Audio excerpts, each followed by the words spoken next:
You have food to eat at home, you just don't know how to turn it into a tasty dinner like this here white chicken chili.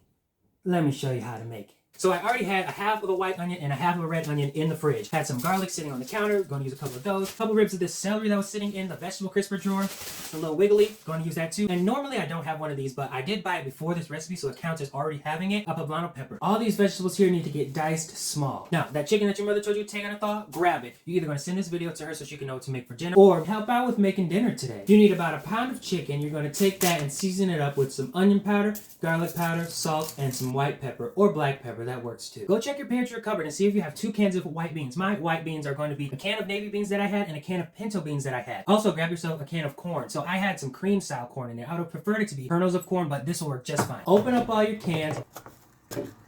In a food processor or blender, using immersion blender or even a potato masher, mash or puree up 1 can of beans. I'm choosing to puree my navy beans, and I'm going to keep the pinto beans whole. Now that we have our main ingredients prepped, we can get to cooking. I got here the Instapot 6000, which is perfect for cooking this recipe because I can sear and slow cook and more just with this one pot. All right, into the pot, we're going to start by adding just a little bit of oil, some avocado oil, let that get hot. Then add in your chicken,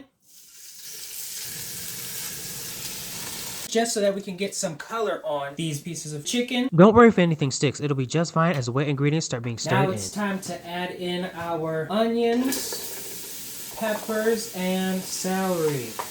Saute these until they become fragrant, and then you're going to add in the garlic as well, minced garlic. Add in the whole can of beans plus the juice, because this is just pinto beans in water. Add in your corn, the pureed beans, some more seasonings, got some onion powder, white pepper, some oregano, a little cumin.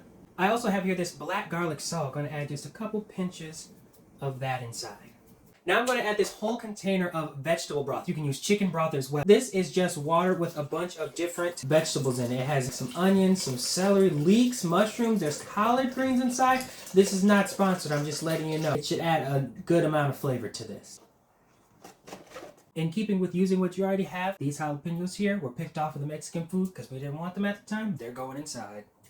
Now this just gets covered and switched to slow cook for 30 minutes.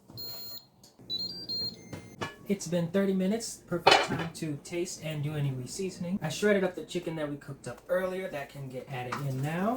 If it's not as thick as you'd like it, start by adding in 2 tablespoons of cornmeal. I'm going to let this cook for about 15 more minutes with the lid half off.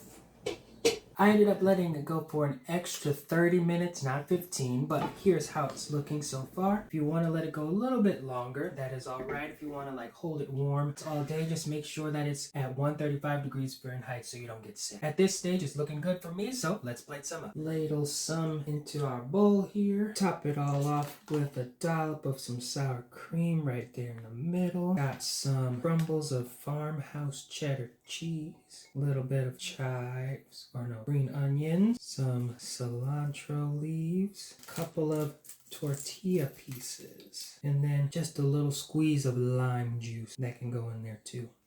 This looks real good. Now what do you have in your fridge or pantry waiting for you to turn it into a delicious meal? You have no excuses. Now get in that kitchen and get creative. Yum yum.